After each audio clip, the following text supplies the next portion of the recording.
Welcome to another episode of Transformation Time.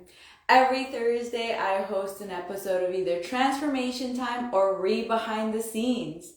My name is Diana Lizarazo, and today's guest speaker is Dale Tide.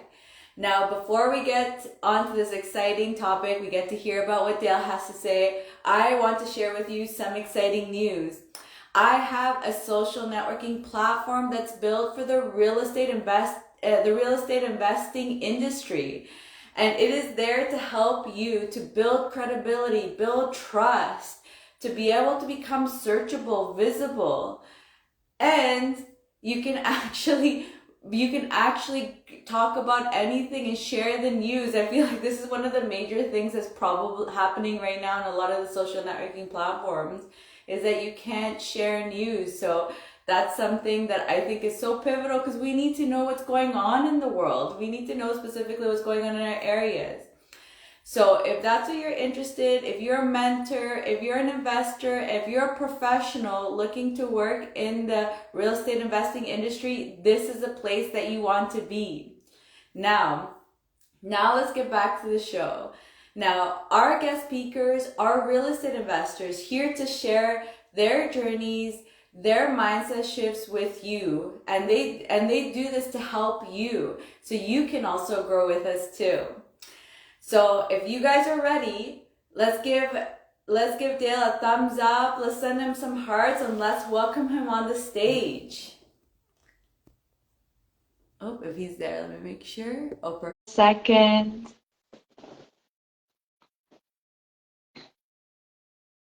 I feel like I always have to confirm twice. Dale, you want to let me know if you're seeing it? Oh, so sorry. You do need to be on your phone. So if that's maybe why you're not seeing it, you do have to be on your phone. And if you can let me know, because I am accepting actually, I'm going to cancel your request and then I'm going to invite you because you have to be on your phone and it has to be, your Instagram has to be updated. So if it's not, then, that's what's going to give us problems getting you on. So if you can just let me know. Oh, there we go. Hey. Hey, how you doing? I'm good. I'm good. How are you? You're a little low. Can't hear you very well. How's that? That's good. That's good. How have you I'm been? doing great, actually. Very, very busy morning. I'm just trying to get a bit higher here. 1 second here. So, No worries. No feeling worries. So better. let's get started with just telling the viewers a little bit about yourself. What's your real estate strategy? Who are you as an entrepreneur? Whatever you'd like to share, just share Sure. who you are with the audience. Yeah, absolutely. So, I've been investing on and off for about 25 years. So I've always been connected with the real estate industry. Well, first of all, many years ago, when I bought my first property, let's just say it was one of the most difficult and challenging experiences of my life. And it got so bad that I had to go to the hospital to get an MRI Oh my because God. I had a severe headache. It was so bad that I couldn't open my eyes. I had like a migraine. And I didn't know what it was. I didn't realize it was what I was dealing with at the time. But I went to the hospital, got an MRI, and they said I was fine. And on closing day, when we closed, the lawyer called me and said, "Dale, you got to come down here. You got to close, right?" And I said, "I can't close today. I'm in bed right now. I got a headache." And he started to yell at me, "What are you doing? You gotta do it today. If not, we're gonna get sued." And I said, "Fine." So I got out of bed. I couldn't see anything. Drove. I don't know how I got there to the lawyer's office. And we sat down. We started to actually go through the paper. I just kept on signing, closed my eyes while I was signing. And interestingly enough, when I spoke to the lawyer and when we were doing the papers, I realized that we were about $10,000 short on the day of closing. I said, how could that be? Like at the day of, at least give us a notification, Hmm. so we can work Yeah, on they're it. supposed to tell you how much you need. Exactly. Yeah, but on the day of closing, we didn't get any notification at all, and now, so we call the bank. The bank said, "Hey, don't worry about it. We got you covered, and we got a bridge loan. They put it into the mortgage, and we closed." So we got the keys, and we're looking at the keys, and like, oh my goodness, this is our house. It was investment property at the time, right? So we walked in. As soon as we walked in, I'm not joking at all. As soon as we walked in, turned the key, headache went away. Oh my God, that's so The headache crazy. went away. It was gone, completely gone. And that it was a very scary situation for us. And it turned out, because we were kind of like fishes in a my wife and I were kind of like completely inexperienced. We're like fish in a what do you call it? Fish in a completely unaware of what's actually how the industry works, how financial services work. So we um, we realized about a year after that we were taken advantage of by the real estate agent, by the bank, by the lawyer. We were completely, how do you say, uh, it was terrible. So in fact, what happened was I was sitting there watching television, and I was looking, and that guy looked familiar. That guy looked very familiar. Oh my God. And he was being investigated for fraud. Oh wow. So I called my wife. I said, "That guy looks. Who's that guy? Because that's our lawyer." Oh my God. And so it turned out our lawyer lost his bar license.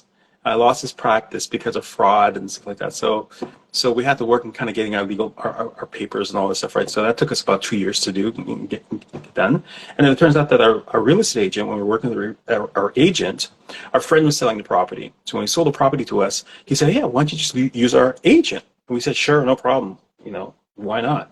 So we started to work with the agent, and we kind of like we signed the agreement and all this stuff, right? So and then someone came up to us and says, "Oh, you got an agent to help buy property?" Yeah, I'm really excited. Got an agent to buy it. Yeah. And then he asked us, "So who's representing you?" Yeah, the agent. No, no, no. Who's representing your interest in the transaction? Yeah, the agent is. Like I just told you, hello. He goes, "I'm going to say it again. Who is representing your financial interest in the transaction?" And I said, "No, the agent. No, wrong answer." You're like, I'm scared to say it. It's like I'm gonna get slapped in the face Yeah, again. exactly. Yeah, yeah. He goes, no, he goes, that agent is representing the seller's interests, right? Because he's a friend of, and now a lot of agents, they're very ethical in terms of how they practice, right? So they're going to make sure that they're on by, but at the same time, the agent was double ending the transaction, which is nothing wrong with that, right? But just making sure that there's nothing agent. We didn't know the agent at all. We don't know who she was, but she was just basically, and we came to her and we said, you know what? You're really great. You're awesome. You're wonderful. But we're going to get our own representation, our own. And she yelled and screamed at us, and she wanted to take us. She wanted to sue us, and it was Oh crazy. So my we said, God. okay, fine, okay, no problem, okay. So we went ahead. We basically closed the transaction, and it turned out that about 6 months after, when we had tenants into the property, that the tenant called us up and he says, "Oh, our second floor is really, really cold." I said, "Well, why is that?" There's no heat coming out of the vent. And I said, "Okay, well, let's check it out." We went in there. There's no heat coming out of the vent. And it turns out that the owner made some renovations and cut off the heat going to the second floor. Oh wow. Okay. So, so $10,000 later, we had to do some renovation to kind of get that out of the way as well. So, we had so many issues and challenges, and I thought to myself, hold on a second here, I'm not the only one. I know that there are other people dealing with the same situation I'm dealing with as well. And I thought to myself, I started to ask around, and I started hearing all these horror stories about of banks and mortgage agents and financial services and all these horror stories. And I said, you know what? what am I going to do? And then I did what probably most people will probably do in my situation. I started a TV show, right? I figured most people do that, right? So Why not? why not? Start a TV show, right? So I started a TV show on Rogers, and it was called Inside Real Estate. So essentially, the intention was to bring people inside the real estate industry so they can understand what exactly is going on, how the industry works, and so they can really understand, so they can navigate this industry. So they can, So it was really good. We had the president of the Toronto Real Estate Board. We had OREA, mortgage agents, real estate agent, lawyers, president of Tridel, and a lot of big hitters in the industry all coming to the show, and really, talking about the industry. Now, here's the challenge we had was that when the camera was off, they would tell me things that blew me away about the industry. I mean, it was like, yeah, awesome. So glad you're here. That's exactly what we want to hear. We share that stuff. That's amazing. Yeah, wonderful. Camera goes on. It became silent. I'm like, what's going on? Where's all the good stuff? They didn't want to share that stuff because their peers were watching and the industry was watching, and we had about 500,000 people a week tuning into the show, and it was really, really big, and it spawned another show on City TV called Hot Property. So that's another show that was actually, because I realized there's an opportunity here. So, and after that, I got so disillusioned. A real estate agent lawyer called me up and he said, you know what, I really love your show, but I like you, and I think you should understand how the condo industry works. And I said, okay, On the that sounds west pretty. side? The condo industry. Mhm. And I thought, okay, no problem. So I checked it out. And she's a condo lawyer. And it was chaos in condos. It was complete chaos. So we started another show called Mondo Condo, right? Just really showing the industry in terms of how the industry works, a condo industry works. And we had sponsorship like Monarch and Tridel and a lot of the other organizations as well. And we had the first condo industry event where we got the entire industry together. And that spawned the Toronto Condo Show down at the Toronto Convention Center. And we had, it was the first condo show for the public. So we had Casa Life and furniture and developers and investors and all that stuff. So it was a very big show. And then after that, I decided, you know what, I'm going to focus on just working on real estate as opposed to because it was a lot of work. And in hindsight now, I actually should have kept on doing it because I realized that, I've always been an advocate for the consumer, always wanting to make sure the consumer is educated and people understand what they're getting involved in when they actually buy real estate. I want to make sure that they're protected, and I want to make sure they have their proper education information. Unfortunately, nowadays, with the proliferation of information out there, consumers are still not informed. They're still being completely, how do you say, misinformed in a way, right? Either Or intentionally or misled, yeah. unintentionally, or misled, intentionally or unintentionally, and it's still a problem. It's going to continue being a problem, right? But that's what I love to do. My passion is really educating and providing information, education for people so that they can make wise and informed decisions. So, and right Mm. now, to And answer your it is question, very interesting that you say that about doing the shows, because there are lots of people think that they have to be like perfect, and you show this like perfect view of things, where in reality there are things going wrong, and it's like being okay with like sharing the problem and saying, but we're working through it, or there's, failures happen, but I mean, there's failures that make it, you fail, like to say, oh my God, I can't speak. Like they like to say, you want to fail up. Like as you do new things, you're going to fail because that's how you're learning, because you're going to learn, change and adapt, learn, change and adapt, but that gets you to where your goal is. And, but see, it's I think very interesting. Yeah. When you're going on a show, it's like, that a lot of people think that it's like you can't talk about problems as because then it's like you become this imperfect person. It's like everyone's imperfect, FYI. that's so true. I mean, that's part of being authentic. I don't really think there's anything. I don't think. I think the word itself, fail. I don't believe that there's anything such as failure, right? Now, that's not a belief I've always held. I've gone through a lot of work in redefining and creating, recontextualizing that context of that word for myself and my life and a lot of other people as well. Because when you really think about it, um, when the word fail means that you did not complete an objective that you personally have set out for yourself, or you did not accomplish a particular task or goal, right? But you only really technically, if we use the word fail, if you decide to give up or quit, right? So if you continue trying and trying and trying and trying, that's just part of the human experience. That's just the effort that you put into accomplishing the task. And you're not going to do perfectly every single time. That comes with knowledge, experience, and effort, and continuing trying. But if you continue to try, then you get better and better and better. There's what I learned over the years, through the lot of training I've done. There's two aspects to performance, right? So there's two major aspects. One is the number of actions you take, right? So you take multiple actions, right, and continue to take an action. Two is the quality of those actions you take, right? So the quality of the actions is in proportion to the quantity of actions you take. So the more actions you take, the quality goes up, right? So if you do something once and you don't achieve your goal, then does it mean you fail? No, you just have to keep on taking more actions, right? Until you get better Exactly. and You better gotta and better at what you're practice doing. more. Get practice, yeah. And actually, that's one thing that I think that's great, that, you had these problems come up in your first property, and they're quite major problems to the point that it's giving you a headache because you're so stressed.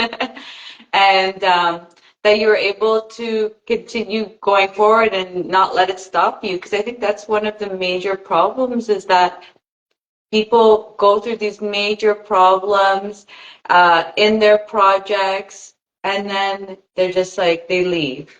And to me, I find that so sad, because, like, wow, the amount of learning that you got, Yeah. and you're not going to do it again because, and like use all that knowledge you've learned from that experience. It like shocks me. It's like that, like reading a book and not taking action in what you've learned from it. And you'll be like, okay, the book's done, good, read it.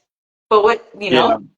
Yeah. And the reason, well, why is that? I think that sometimes, from an educational perspective, right? So you go to my daughter, she's in university, and you are rewarded or conditioned to believe that you have to get it right all the time, right? You have to be right. You have to get it right. In other words, anything other than 80, 90, 100%, right? You're rewarded to get the 100%, make it perfect, make it right, because you studied, you've learned, you studied, now you applied your knowledge in a test that's designed specifically to hopefully to test your knowledge and understanding of a particular topic, right? So if you don't get it right, that means you are not good enough, right? Not smart enough, right? In other words, it really strikes at your experience of yourself and your self-confidence, your self-worth, who you are as a person. It really devastates you as a human being unless you have the right mechanism, support structure to kind of to defend against that. But you have that from, I don't know, from kindergarten going all the way up to university and beyond, beyond university. And of course, you get into the real world. Guess what you got to do? You got to get it right, because that's your conditioning. If you don't get it right, I mean, there's something wrong with you. If you don't understand there's something wrong with you, you're not good. I mean, I was listening to one lady. She was talking about how she was going to a property and she put an APS in, right? So she wanted to buy property and she didn't get the property, and she started to cry. Like, why are you crying? What are you crying for? But you know what Okay. the funny thing is about that? Mm. Is that actually, when you're doing things that is very new to you for the first time, for example, when you look back, like I look back at the things that I've gone through, and it's really funny to look at the things that you've done and like the way you reacted and thinking like, this is the hardest thing I've ever done. You're like stressing about it and you feel like you're not going to be able to do it. And then with your experience now, I look back at like my very first projects and the things that would stress me out. And it's just funny to look at how you change. And that, like now for like some certain problems that come up and I'm like, to me it's like very quick, yeah, just call this person, not a big Yeah. deal, yeah, go just do this, it's something that doesn't like even bring a little spark of stress. Whereas Mhm. before it would be like you feel like you're at the end of the world kind of thing, Yeah. like, oh my God, this problem happened and like it's the end of the world. And now it's just you find I don't know, I personally find it funny when I look back in my life and I think of like the things that I used to stress about and it's just like I was like so Yeah. silly. Yeah, and the thing is that if you're ever planning to grow as a person, it's all part of the process. And one of the things Mhm. I teach and what I coach people, because one of the things I do, I'm a performance coach. I coach people performance and accountability as well as responsibility. I coach people in that specific space. So when I coach them, I say to them, one of the things you got to be comfortable with, and this may be difficult, you just gotta be comfortable with being uncomfortable. You just Mhm. have to be comfortable being in that uncomfortable space because that's just the nature of real estate. Now, if you're going to continue to do things that makes you feel comfortable, you're going to have a very small, very comfortable career. Maybe about one or two properties, and that's about it, right? Because that's comfortable. Mhm. But if you ever want to grow and develop yourself in the industry as an investor, you have to constantly be growing and put yourself in uncomfortable situations. But when you're in those uncomfortable situations, you have to be able to navigate your emotions, your feelings, your thoughts, you have to manage those feelings or thoughts and having outlets and relationships to kind of get perspective. Because if you don't, I mean, you can drive yourself crazy, especially now, what's happening in the industry, with the rates growing up, with the landlord-tenant board, making a muck of, Ontario when it comes to tenants and making it very difficult for a lot of investors. There's a lot of people going through a lot of very difficult times right now, but, we don't hear about that. We don't talk about that stuff. Kind of keep it all Mhm. private. 100%, completely agree. And I'm Mm. shifting a little bit of gears for what you're saying. So with these experiences that you've gone through, what were like the mindset shifts that you had while you're going there? Like what, because some of these, especially your first one, that sounded like a quite a pivotal moment for Yes, you. yes, yeah. Your very first one. What were like the mindset shifts that you got out of these, like for example, like that period in your life, that specific property, for example? Well, the biggest thing was taking me, okay, taking me, and there's me, and then there's me, right? There's me taking me out of my own way because I get in my own way all the time, right? My fears, Don't my we doubts, all? my fears, doubts, worries, concerns, my sometimes skewed perspective, my ego, all my fears that get in the way. It stops me from thinking clearly. So it took me. I'm still doing it. It's a lifetime pursuit, to be honest with you, Mhm. getting myself out of the way. And I could not do it on my own because I cannot see what I can't see. And here's the really difficult things about the things I can't see. I can't see that I can't see that I can't see it. It's so true. Bringing awarenesses to the things Yeah, that we do is actually quite hard. It's it is. generally an outside person or someone on the outside telling us what we're doing. Actually, it's funny. I have a mindset coach, and we had a call this week, and it was basically like, tell me what you're seeing from the situation because Yeah, I don't see it. And he nailed it in a second because it's like when they're out in that outside, and especially when they have like had experience, they can really pick up things where for you yeah, like language is like something one of the things that I'm having to work on is the words that I use because I don't realize how much it impacts me. yeah, You know, if I'm bringing myself down without realizing it, for example, saying things that I don't realize that are bringing me down, and it's crazy how those kind of things like that. Like I didn't notice it until you said it, and we have recording, so I watched it, and you just see me like cringing. I'm like, oh my, what did I do? I'm like, why am I saying that about myself? yeah. Absolutely. The language that we use, we essentially sometimes use language that blinds us to our own to how we think and how we see the world. And yeah, for the most part, that's probably our conditioning, our education, our ego, just how we're overall brought up in the environment around us, right? So we blind Mm-hmm. ourselves through, that definitely the language we use. And when it comes to seeing, can't see things you can't see, it's completely hidden from your view. You're right. Getting that awareness is very, very difficult. And you're fortunate enough to have a wise and insightful coach to be able to see things that you can't see. But unfortunately, a lot of people don't have that, or they're not aware that they need to be aware to be aware enough to actually have someone in their life like that. Because not Mm-hmm. people, a lot of people are not as, how do you say, evolved as you are, right? So because you have you have that, you need someone to be able to see your blind spots. There's Mm-hmm. someone that you trust, that you're willing to be open to give you input, Yeah, that's and a that huge have, one, actually. yeah, That's a huge yeah, one to be able to accept the input because it is very true. There's lots of people, they ask the question, yeah, and then if you answer it, they either get mad yeah, or they dismiss it. No, no, no, that's not what it is. They're like, yeah, okay, 100%. well. Yeah, because you have a lot tied into that view. You have a lot tied into that perspective because you have your thoughts, emotions, and feelings. Not to mention your experience, your self-worth, your self-value. That's locked into a particular opinion, a particular view. And to tell someone that they are, lack of a better term, wrong or incorrect about that, it strikes the very heart of who they are as a human being, as a person. And so you hold on to that view. And it's not the best example. I'm going to share this example. It's not the best, but it kind of really illustrates the point.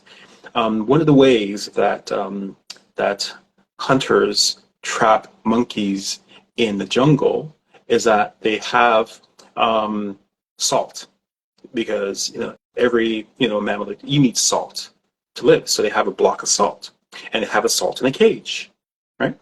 So they put this block of salt in a cage, and the monkeys, they go and they put their hand into the cage, they grab the salt. And now they're holding on to it, and they can't pull their hand out because it's locked in, right? And the Hmm. only thing they need to do to free themselves is to let go and run away. But they can't let go. It's difficult for them to let go, right? And of course, they take them from there. And that's the same thing, who we are, how we process the world. It's very, very difficult for us to just let go of unproductive ways and views of thinking, because we have so much invested in that view that if we let go of it, that it will call our own thinking, our emotions and feelings and thoughts into question. And we can't have that. You know, Hmm. one of the Or things the that habit is just built in so deep yeah, that it's like you have to do the work to change the habit, yeah, but your mind's like, no, no, no, do it tomorrow. Or do you really need exactly. to change that habit? Your mind's very good at convincing you to not change. Yeah, absolutely, absolutely. And for me, one of the biggest revelations I've had is working with myself for I've been working with myself for ongoingly for more than 15 years now, when I realized that I had all these built-in subconscious programming that's getting in my way. And my wife sees it often, but I don't, but she brings it out to me. And one of the things that made a huge difference in my life, when I participated in the Landmark Forum. And the Landmark Forum essentially it's a conversation about transformation and possibility. So I'm sitting there, and there was about 200 people in the room. I'm sitting there, and they started bringing up this topic called rackets. Okay, essentially, a racket is a persistent complaint. So it's something you're constantly. We have rackets all the time. We are racketeers, right? So if you're familiar with going back to the 1930s, 1940s, right? So a racket is something like, on the outside you have the candy shop, right? Selling Hmm. candies to the kids, but on the back they're selling, they're distributing alcohol, right? In the back, right? So essentially, it's a front, right? So we Yeah. pretend, but in the backwards we have another ulterior motive in terms of what we're doing. Mhm. So we have these rackets. We racket all the time. Right? We're constantly having these complaints, right? So I'm sitting there. He's talking about rackets, and this lady comes up. She goes, "Well, what are you dealing with?" She goes, "Well, I was thinking about it, and I really think about it. The racket I have right now is with my mother." He goes, "Well, what's up with your mother?" "I haven't spoken to my mother in 30 years," she said. And he goes, Mhm. "Oh," and he's like, and I'm like, "Oh, really? Wow, 30 years." My judgments, my assessments triggered, right? What a terrible person she is. What type of person would actually do that to your mother? And so she went on to say, okay, and then he says, so what's your racket? What's the complaint? Well, I haven't spoken to her, and then he asked her this question.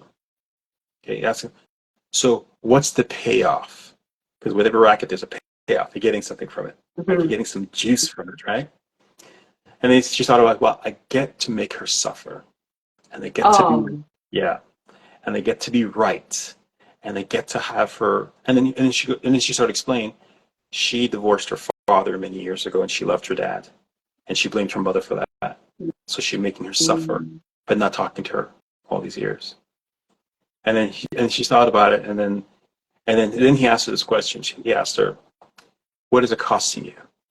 And that's another part of the racket. There's always a cost associated with it, right?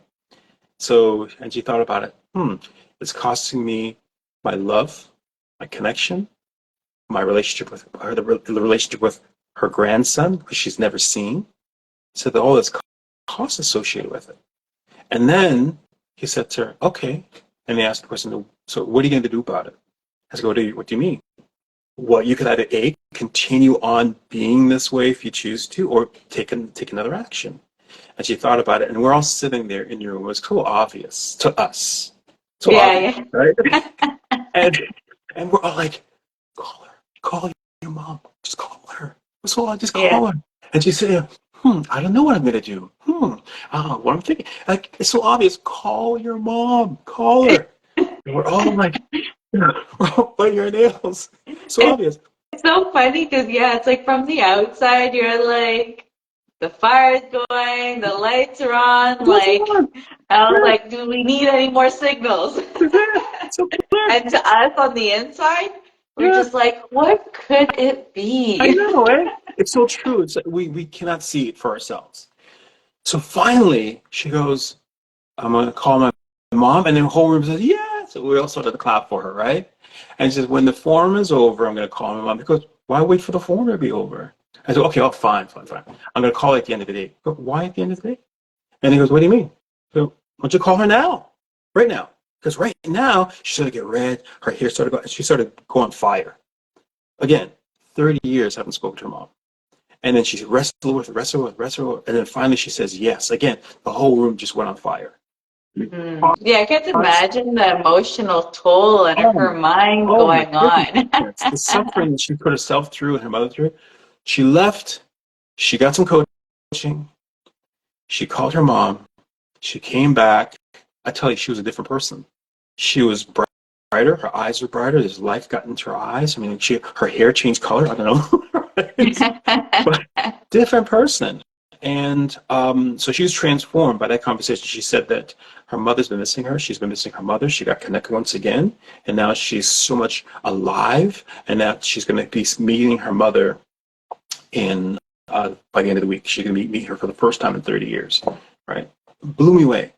And I'm sitting there saying to myself, I don't have any rackets with my mom. My mom, we're tight. My mom and I, we're tight. We have a great relationship. Right? I call her on her birthday. I call her at Christmas. I call her Easter. Yeah, great relationship with my mom. Right? I'm like, that's not a good relationship at all. That's terrible. What type of son are you? And I'm sitting there thinking, why? Why is that? So as the forum went on, you know, it kept on unconcealing through different conversations, through different discussions, and talk about how your past is in your future, talking about how your identity got constructed, and we talked about in the forum the vicious circle, right? We talked about me, and then as it went on, I'm like, oh, I know why I did not want to talk to my mom. I got it. because it was buried under layers and layers and layers and layers and layers of justifications. So I realized when I was 9 years old, I was living in New York. I was living in Canada. I was 9 years old in Canada. And I got pictures of my mom, and I cut her head off of those pictures, and I flushed it down the toilet bowl. And I said, I hate my mom at 9 years old. Oh wow, And yeah. It's funny you don't realize like that, like especially when you've left it for so long, you've like yeah, forgotten yeah, the reason even why you're doing things what you're exactly. doing. And like you Exactly. said, it's like that drilling that you have to go into it sometimes. Because sometimes, like, is it so young, you probably didn't even like that. You No. don't even remember what was the reason for it because it was so long ago. Yeah. And then, it's like all that searching you have to do. And especially like that, even sometimes you may realize like, wow, what was the purpose of that? Like now, let's say as an adult, like usually, especially I feel like when we're younger, maybe, I mean, it depends, right? But like situations may happen, but you like carry that grudge and you don't even realize 100%. that it's 100%. still Oh, there. 100%. That decision affected my entire life. It affected how I view the world, how I view relationships, how I view women. It affected my relationships with women, right? I didn't trust women. Hmm. It affected my business because a lot of my business that I started to run were mostly women, right? But And it's it really affected funny. everything. You didn't have this trust in women, but then you surround yourself with a lot of women. So it's like you're like in such a mental conflict, Exactly, right? Because exactly, you're like, I don't trust you, but for some reason you're putting yourself in the situation. It's exactly, like you're putting it because it's like you're telling yourself you have to learn the lesson, but you don't know exactly, you have to learn the lesson, and you're just like in exactly, these situations, and exactly, your mind's like, what is going on? exactly, exactly. It really impacted so many. My relationship with my wife, our first five years of marriage was horrible. And it reflected, it impacted so many aspects of my happiness, my joy, my contentment, because 50% of the planet is women, right? Mhm. So it affected We're definitely everything that gonna I've done. run into one of us. Exactly. So I'm sitting in there for, I'm like, you know what? I'm like, hold on a second here. Um, my mom sent my brother and I from New York to live with my dad in Canada. And she didn't talk to us for 5 years. And so all this stuff is coming back. And she abandoned us, my brother and I. She abandoned us. She didn't talk to us, didn't call us, nothing, like didn't care about us at all. She didn't care about us. I didn't care about her. That's it. And then when I got older, I said, you know what? I'm going to at least keep contact with her and communicate with her. Right. But it wasn't really a good relationship. I'm just going to keep my distance. So in the forum, I'm sitting there saying to myself, you know what? I got to ask my mom, like, why? Why did she do that? For Mhm. the first time, I'm going to be curious as to why. I'm not going to blame her for anything. She did what she did. I'm over it. I'm gone. I'm older now. So I'm going to ask her. So I called her up on the break. I called her up. I said, hey, mom, I'm not mad at you, right? I'm in this program and something came up. I just want to talk to you about it. I just want to get some perspective, get your view on it, right? So she said, well, what is it? And I said to her, so mom, I'm just curious. You left my brother and I in Canada from New York. We had a pretty good life there. I was happy, and then of course you ripped us up, and you know, and then why did you do that? Why did you just abandon us? Or why did you do that? And then she said, hold on. And then she had to drop the phone, and then I heard glass, like ice cubes being poured into a glass, and something being poured. And then she came back. I have to have me a drink for this conversation.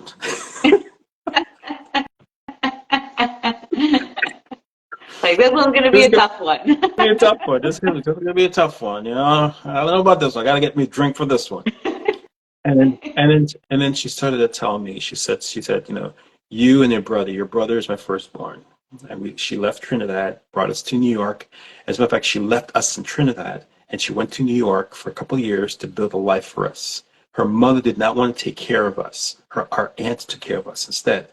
Her mother did not want her to leave Trinidad, but she wanted a better life for her son. So she started to build a life in New York City by herself. And when she had me, she was so happy because I'm her second. And so she wanted to build an amazing life for future for us in New York because she felt an opportunity, possibility. And she had two other kids, so there was four of us. So it was her taking care of four kids by herself in New York City, two young boys. And she looked at us and she said, if these young boys had a chance, in New York at the time was drugs, it was crime, and like it was terrible at the time. They were actually targeting young men, at that period of time. And if they're going to have a chance, they cannot stay here. They got to go with their father. And being around a father is better than being with me, right? And so she made the very, very hard decision, very, very tough decision to bring us to our dad. And so when she's telling me Mm-hmm. the story, I'm like, okay. And then she said, I could not call you because every time I think of you, it breaks my heart. Now, I had kids at the time, young kids, and about my age. I tell you, nothing could tear me away from my girls. Absolutely, nothing. And to know that my mom did that for me, she gave up, she endured that pain and hardship and suffering for me and my brother, so we can have a better life. You know, needless to say, I'm standing there holding a phone, tears coming down my eyes, knowing that my mother sacrificed so much for me. So when she did that, I'm like, oh my goodness, I didn't realize how courageous and heroic this awesome, extraordinary, wonderful woman is. She's amazing. Mm-hmm. She's extraordinary. That That I is know I would not be able to do that. amazing. And it's like something like which I feel like the point that you're getting to is all this time not asking, having these feelings about her. And then like that, just like the communication and like having that honest conversation, which can totally in a second change your thoughts of Everything. everything. And it could like set you down like a completely different path or like that. Like your beliefs for women probably changed and just so many different things probably changed for you just because you finally knew the truth and didn't Absolutely. even realize you didn't know what the truth was or you didn't even realize that you didn't know the reasoning behind everything happening and at least giving that opportunity to just be like, are my feelings even like valid feelings I should be having? And it's normally that's usually what it is. It's like normally it's like we didn't get enough information, we're making tons of assumptions, Yeah. and then things are breaking down because of that, because we just didn't ask the question, like you Oh said. my goodness. Ask the questions and make sure we Yeah. have a full understanding because our minds tick so differently. Like I could do something that pisses you off. In my mind, it makes so much sense to do it. And if anything, even I'm thinking this is going to help you or us, like make sure that everything works well. And to you, you're just on the outside, like, what the hell was she thinking? Whatever, thinking like the worst and not having Mhm. that opportunity to be like, what was the thought process behind this? What happened? And having that time to actually think about it, understand like, oh wow, that actually makes sense on why you did it. And 100%. then it's like all these feelings that you didn't even need to have, Yeah. or you remove them quite quickly because you actually got to see the point of view of the other person. Oh, 100%. I never asked a question to her, what was life like for you? What was Mm-hmm. your experience of life at the time? Never. I was just thinking about my own perspective, my own view. Mm-hmm. And when I got that, you're right. My view transformed, my relationship with women transformed, my business flew, it blew up. Everything changed Mm-hmm. from that point forward. My relationship with my wife transformed. I mean, everything transformed from just that one pivotal moment. And in the same Mm-hmm. way, when we have difficult, challenging experiences in life, it set the tone for the rest of your life, and it impacts everything. And so, as Mm-hmm. when you're investing in real estate, if you're wondering why you're not having the success or not having the goal, not building and growing, because it's something that really is buried in your past that's holding you back. There's a constraint there. There's something that's blocking your actions, Mm-hmm. stopping you, that you're completely unaware of, that's Mm-hmm. impacting the actions you're taking, your view, your perspective, and it's very, very difficult to let go unless you have some sort of external mechanism driving that or changing Mm-hmm. that, right? Yeah. So, And like um, you were basically alluding to, it can be like nothing related to the field you're in. exactly. It's like how could like this like not asking the questions to your mom, not understanding the situation impacted so I'm sure very many different areas in your life and have nothing to do with your family, like your Exactly. business life, like all the different things that you would think that, oh, my business is not going well. I don't understand why. Here you are, like working hard at the business, trying to like do everything and realizing something that has Something, nothing to do with my business is yeah, actually impacting the way I make yeah. decisions and stopping me from doing things or that I would have done if I didn't have like yeah, like I'm sure even the way you make decisions now have probably changed Oh, because of 100%. that Yeah, yeah. pivotal moment in your life. Well, I speak to a lot of real estate investors, and when they have difficulty, challenges, problems with their business, it's kind of like they're looking. It's like for example, if you lost your keys, right? They try to look for their keys under the light. You're not going to find your keys where the light is. The keys are places where you cannot see. It's hidden from you. You can't see it at all. Mhm. Right? So you can't find the answers to your problems, the situation where you think that you left it because you need an external source to kind of find where the answer is. And a lot of Mhm. investors can't see that. And a lot of the times, you're right, 100%, you're dead on. A lot of the times, solving your problems or challenges as a real estate investor, it's completely unrelated to Mhm. the situation. My mentor Matthew Frederick, he's an amazing coach and mentor, right?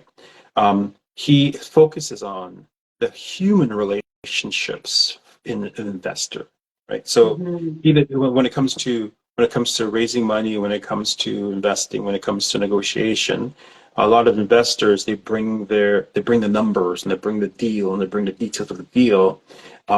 That's important, but he doesn't focus on that at all. He focuses on the person, the human being. Mhm. Who are you? And so a lot of these investors, when it comes to kind of like going through negotiation tactics, they focus on something that's completely, and the person who they're negotiating with, have they're not focused on that. They're focusing on, if you got to focus on the person, not the situation. And unfortunately, many of them focus on the wrong things, right? And they're Mhm. wondering why they're not getting the result or getting Yeah, the same result over 100%. and over and over again, right? So it's all about what the answers to a lot of the challenges and the problems you're dealing with is completely outside of what you're dealing with. I think it was Einstein, he said that you cannot solve a problem with the same level of thinking that got you into the problem in the first place. Yes. And like you said, sometimes to get out of those things, and probably majority of the time, is you need that outside perspective to get you to help you clear up your mind. Because usually when you're all fogged up and Yeah, in a mess, yeah, the mind is not clear. I feel like so it's just share with the people you feel comfortable sharing yeah, with because they will like help you get out of that fog and uncertainty or whatever it is that you're going through. yeah. And I find that there's a propensity for real estate investors to, we compare ourselves to one another, right? So this woman came up to me. She says she was at an event. She came up to me. She says, "So how long have you been investing for?" She says, 5 years. Okay, good. And I said, "So how you been doing?" Well, I only have 3 properties.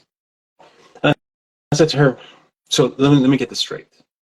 You have 3 properties in 5 years. Shame on you. Only three?" No, I was just joking with her. I said, come on, three? There's a lot of people, as you realize, for the masses, they don't have any, or they will just have one, but you have Mm-hmm. three.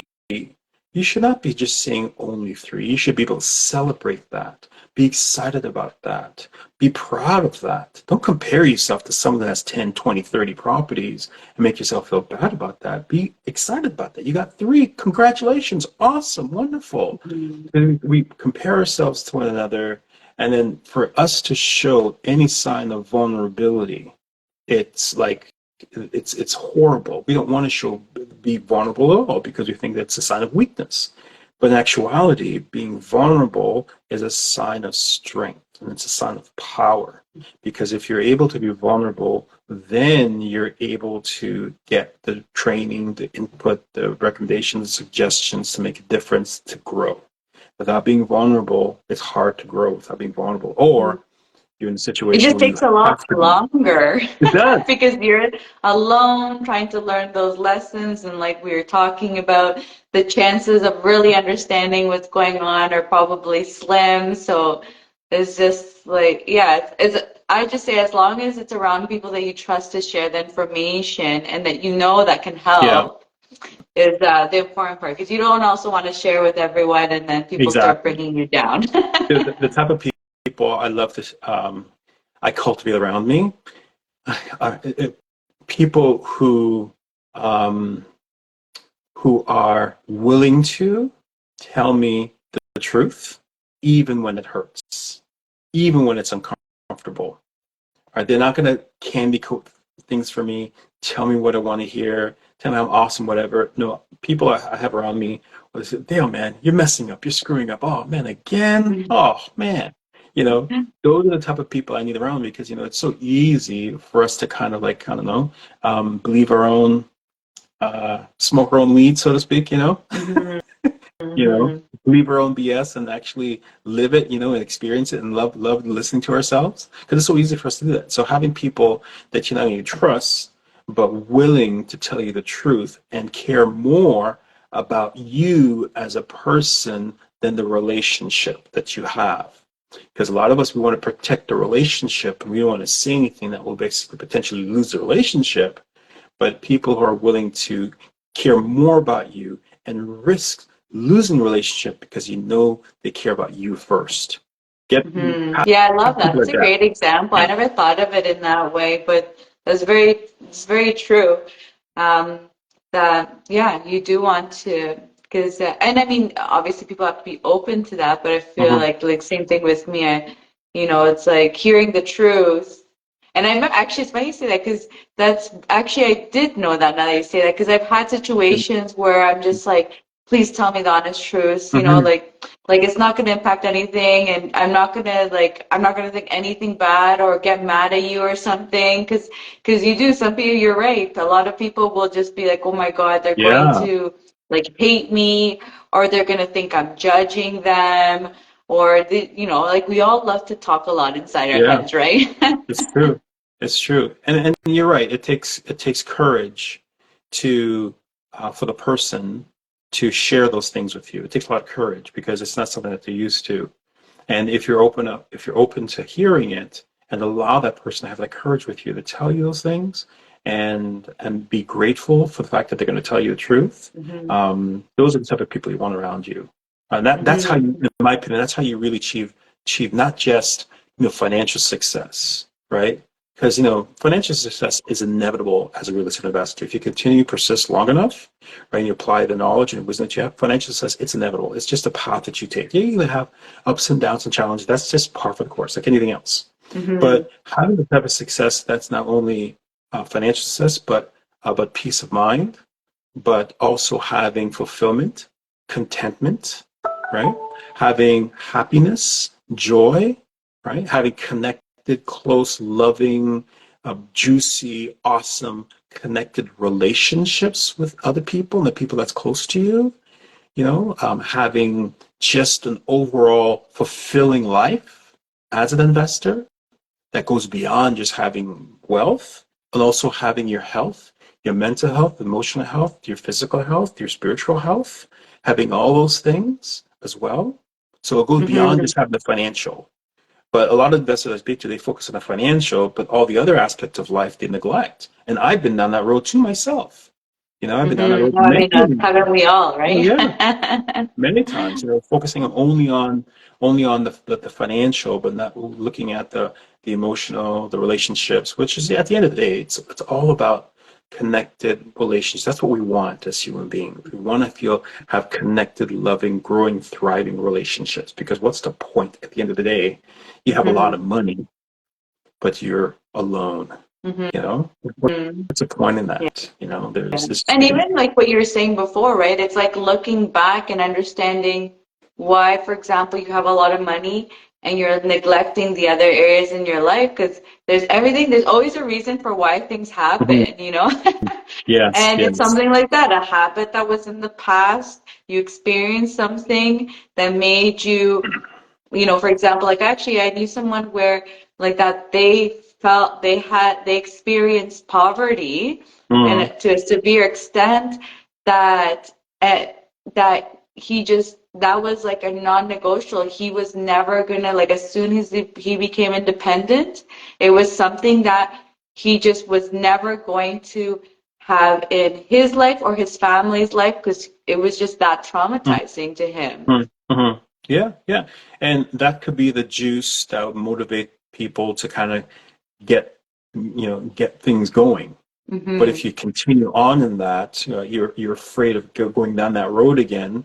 That means that you could potentially sacrifice everything for that pursuit. And I've done that. Hmm. I've worked so hard. I worked sometimes 18, 19 hours a day. I worked all-nighters for years, constantly working, neglecting my relationship, my family, my wife, or my friends. Hmm. I gained a lot of weight because getting that financial success was very important. Building Hmm. that wealth is the most important thing. But meanwhile, when I look back after years of doing that, my my daughter didn't like me very much. Hmm. Yeah, you don't realize like that. Yeah, Finding that balance is so yeah, important. yeah. And now curious, because I do know, especially you have big goals, which I Um, hope if you would like to share them, sure. would love to hear them. But like that, like you have, what are your 5, 10 year goals, and what are you doing right now to make, like, what changes are you making right now to achieve those big goals that you have? Well, um, there, I don't look 5 years down the road per se. I look into the now, right? I already accomplished my goals, the massive goals. I live that goal every single day, right? It's just a matter of just time has to catch up with me. That's all. Right? Yeah, this is very mindset, Yeah. and it's very interesting actually you say that, because then you have also that, what is it called? Like the not self-sabotage, the imposter syndrome, because it's like you're trying to embody that person that you want to become, Hmm. but then your mind is also telling you, what are you talking Yeah. about? Yeah. There's a lack of continuity, right, with the Yeah. reality that you have versus the dream that you have. But you have to almost, for lack of a better term, trick your mind trick your mind into having it now, living it now, right? But if you continue doing that, eventually mind will start to agree with you, and then that experience and what you're envisioning will eventually occur. So for Hmm. me, I am right now speaking to on the stages of the world, traveling, and I'm speaking to hundreds of thousands of people all over the world. I empower people to empowering them to transform their lives by making choices that will benefit them and their lives and their family. So who I am is someone who is committed to helping people, not just on the wealth side, but also the health side. So I help thousands of people all over the world have their mental, emotional, physical, spiritual health, and Hmm. also have their wealth as well. So Hmm. that's who I am in the world. And what I also do is myself and my partner Matthew Frederick. The intention in the next 5 years is to have approximately 35 properties. That's the intention. That's what we're headed to. So if anyone's listening, they have a multifamily property sale. We're looking at anywhere from like a 4.0 to a 4.5 cap, anywhere from 3 to about $7 million or so in terms of the range, and about 12 to 20 units or so within Ontario or within across Canada. So that's kind of what we're looking for on those particular properties. And yes, and it has to cash flow. Love it. And then, so what changes are you making? Like, who is the Dale that has this great goal? What changes have you made so far and are making right now? Oh, the change that I'm making is surrendering, just surrendering my ego, surrendering my just giving up, constantly giving up the right to be right. I'm always one to want to be right, but my wife tells me all the time, just constantly being right, and also just always bringing myself back to a place of humility and also gratitude. And one of the major changes that I've taken on over the last uh, 3 to 4 months or so is getting more connected with meditation, meditating and transforming my internal state through meditation. And so I get up 6 o'clock in the morning or so, meditating for about 2 hours. And there's, I'm not sure if you're familiar with Joe Dispenza meditation. So Joe Dispenza is awesome. Yes. Yeah, just the book Changing the Habit of Being Yourself, or what is it called again? I can't remember the exact book, but I uh, love that book. That's yeah, actually the book that got me into mindset. It was, for me, it was like a shift, a huge shift of just like just shock of what I was reading and amazing, eh? not realizing all the stuff that's out Oh my there. goodness. It's like, for years I focused on the mind, right? The mind, the mind, the mind, the mind, but not realizing that there's a mind, body, soul, spirit connection, right? Because you can Mhm. focus on your mind, but your body is also, your body, stores the trauma of your experiences, Mhm. so so if you had something that happened to you 20 years ago, 30 years ago, your body's still feeling, because if you remember, you feel the feelings, the emotions that comes up. So your body actually Yeah. stores a history of the past. It's So so when I true. started, It's yeah, like you look around you, you look at yourself, and you should really see, like, what is happening around, like, what is around me? How am I? Because it's a very good reflection of what's going on inside. They always say, like, by looking at what's going on around you on the outside, is a yeah, reflection flexion, of a way for you to actually learn who you are on the inside. Because a lot of exactly. us don't actually, yeah, know that. And that was something, like, I remember sometimes I just look and I'm just like, oh, wow, I've created this life. I've had these experiences and I've done this all to myself. And actually, like that, like realizing, why has this happened? Like, why was I doing this? What were the intentions behind it? And it's so interesting to actually like look at your surroundings and yourself. Like, I think probably a very weird question that people would think is, like, for example, if you broke a leg, why did I do this to myself?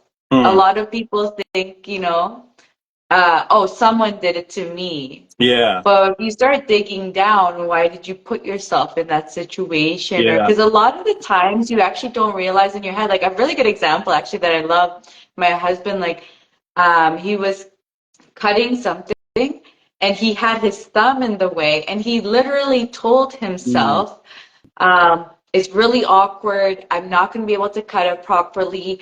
And he's just like, oh, this is going to make me cut my finger.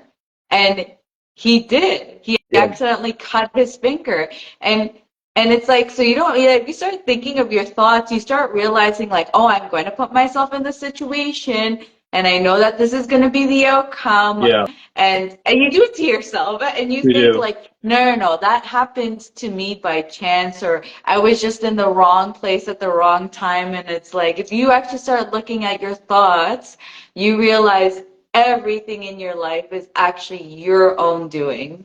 And that's difficult to accept for a lot of people, right? Yeah, I hope I'm not traumatizing people. Everyone's gonna be like, oh my God, what the hell have I done to myself? It's good news. It's good news, right? Because, being Because you can aware. change your life. That's Yeah, the fun part of it. Now you exactly. start changing the Yeah, thoughts.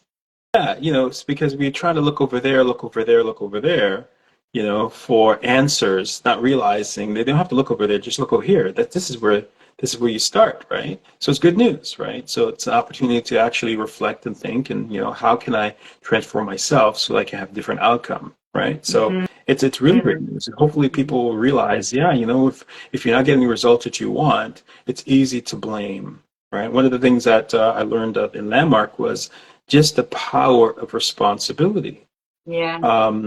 Being responsible. Like, for example, when my wife and I first got married, we said, if this marriage is going to work, it's going to be 50-50. She does her part, and I do my part, and we're good, right? So we're 50-50. So hold on a second here. I'm doing 51 and she's doing 49. This is not working. So now I start to judge her and she gets angry at me, right? And then she's doing 55 and I'm doing 40, whatever, right? And so we get this conflict because not realizing, no, when I made the shift of being 100% responsible for everything. I mean, I'm responsible for everything. I'm responsible for her happiness. I'm responsible for her peace of mind. I'm responsible for her joy. I'm responsible for everything. I'm responsible for her life, right? And she did the same thing. We're 100% responsible. When I took that on, I now had power to change because being responsible, essentially, it's um, being able to, right, respond, right, able to respond, as opposed to leaving the responsibility up to somebody else, right? So now I'm able to respond adequately to the situation. And when we did that, our relationship transformed because now all we're striving to do is be 100% responsible for one another, right? So we're trying to outdo each other in responsibility. And it made our relationship so much better as opposed to 50-50. So we both take the responsibility. And in business as well as real estate, when something goes wrong, the first thing we tend to do is tend to blame, tend to look for who's at fault, right? Yeah. What I've done, I've trained myself to ask myself this question: where am I responsible? Right? Break down in relationships. Easy, easy. Break down relationships. Business relationship, breakdown. You did this, you did this, you did not do this, should have done this. But the question really is, where did I not take responsibility? And then take responsibility for the whole thing. And then come and say, you know what? I'm responsible for how things go. I'm responsible for your upset. I'm responsible for your situation, your anger, your resentment, your business. I'm responsible for that. And then it puts you in a very powerful place. Now, what can we do now to change it? What can we do now to transform this? How can we fix this? Right? Because now you have something to work with. And I've done that many, many times. And I coach people how to do that, but it's difficult because we just want to hold on to our anger. We want to hold on to being right, but Yeah. at the end of the day, it doesn't serve you. No, it's like you're putting all this stress onto you because you're so angry and you're just Yeah. festering. And it's like sometimes, and a lot of the times, it's a very quick solution to just help relieve all that. Yeah, Dale, exactly. thanks so much for coming on. Do you want any final tip or any final thing that you'd like to tell the audience? Yeah. So as I mentioned, what I do is I'm passionate about coaching and mentoring people, and one of the things that I do is I have a solution to help people grow and build their business through taking accountability and taking action. So by doing that, I have a really amazing program that will be able to serve people by taking a responsibility and accountability. And unlike a lot of the programs out there where it's kind of like a weekly accountability check-in, right? This is a daily accountability program where the underpinnings of it is part of it. You read the book Atomic Habits, right? So think of it as atomic habits in action, Love right? it. That's what it's like, right? And the program is really phenomenal. It really has transformed a lot of people's lives. It's really changed a lot of people because now you're able to start to develop powerful habits to transform not only your business but your life as well. So if anyone's interested in actually taking a look at that and being part of that, just send me a message and I'll be able to open up for people. Awesome. Yeah, thanks for sharing. If you guys love what you heard from Dale, he's going to be tagged on him. You're going to be able to follow him and see what he's up to these days. And if you love my shows, you love what you hear about, and you just love watching what everyone has to say, then you definitely want to follow me too. Dale, thank you so much. It was so much Thank you fun to so much. have Such a you. pleasure always. Oh, From the first time I met you, we just started to laugh and have, it was always fun for the first from the first I conversation. know, we just got along so quickly. It's like we were Yes. best friends It's since so true. forever. Wasn't it?